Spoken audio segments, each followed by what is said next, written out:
존경하는 국민 여러분, 안녕하십니까? MKS 국가웅비전략연구소 이사장이며 나라 바로세우기 운동본부 본부장 민기식입니다. 오늘은 복지정책과 포퓰리즘에 대해서 저의 견해를 간단히 말씀드리겠습니다. 문재인 정권은 상식을 가진 사람으로는 도저히 이해할 수도 납득할 수도 없는 행태를 계속해오고 있습니다. 문 정권의 총체적 실정에 대해서는 더 이상 언급할 필요도 없고 더 이상 비난할 가치도 없습니다. 그러나 우리는 문 정권의 실정에 대해 착각을 하고 있습니다. 이것은 무능하면서 오는 실정이 아니라 의도된 악정이라는 사실입니다. 다시 말해서 계획적으로 대한민국을 파멸시키고 의도적으로 국민을 불행하게 만들고 있다는 것입니다.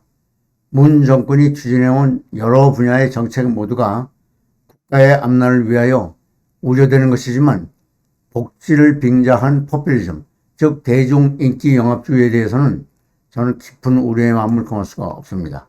복지 정책은 반드시 필요합니다. 그러나 복지 대상자와 복지 규모 확대 속도가 국가 재정상 감당할 수 있는 한계를 넘어서면 포퓰리즘이 됩니다. 정치 포퓰리즘의 목적은 국민을 위한 것이 아니라 정권의 선거 승리를 위한 것입니다. 저는 세계에서 제일 위험한 사상은 공산주의도 아니고 민주주의도 아니고 포퓰리즘이라고 생각합니다. 포퓰리즘 정권은 단기적으로는 대중의 열광적인 지지를 받을지 모르지만 반드시 나라를 망하는 길로 이끕니다.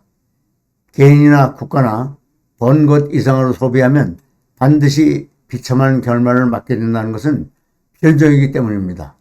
세계적으로 포퓰리즘에 현혹된 국민들의 국가가 어떤 상황에 처하는지 우리는 잘 알고 있습니다. 그러나 저는 무엇보다도 국민성의 타락을 걱정하고 있습니다. 문 정권은 급격한 최저임금 인상, 재정 능력을 초과하는 의료 보장 확대, 용돈 주는 세금 알바 양산, 갑작스러운 무상교육 실시, 근로장려금 확대, 세계에서 가장 과격한 주 51시간제 강행, 예비 타당성 조사 면제라는 편법으로 지역 민원 해결 등 포퓰리즘 정책을 추진해 왔으며 내년 대선을 앞두고 더욱 남발하고 있습니다. 작년 2020년에만도 문 정권에서는 예산 약 540조 원 중 40%가 넘는 220조 원이란 어마어마한 예산을 총선용 복지금으로 지출한 바 있으며 세금으로 현금을 받는 국민이 1200만 명을 넘었었고 현금 복지 종류만 2000종에 달하고 있다고 합니다.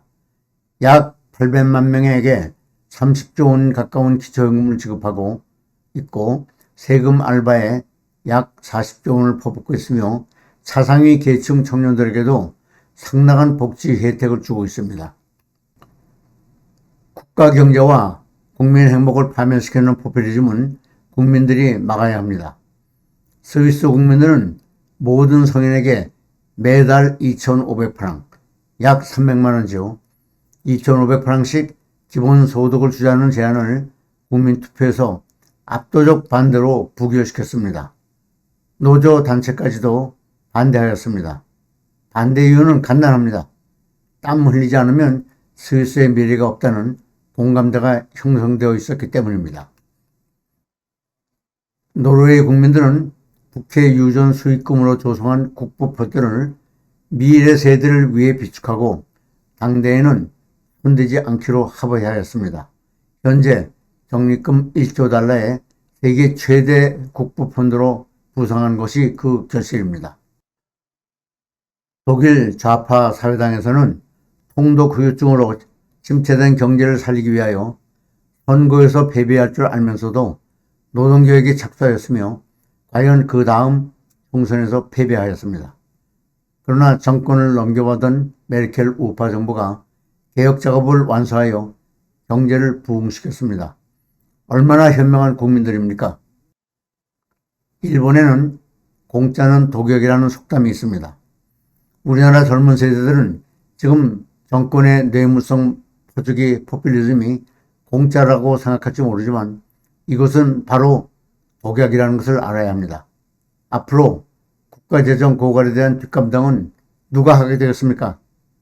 국가재정 파탄의 뒷감당을 할 사람들은 지금의 청년 세대이며 청년들은 곧 닥쳐올 이 사실을 직시해야 합니다.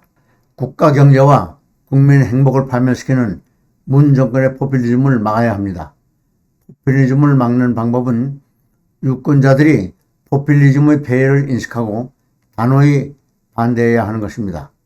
국민이 현명해야 합니다. 감사합니다.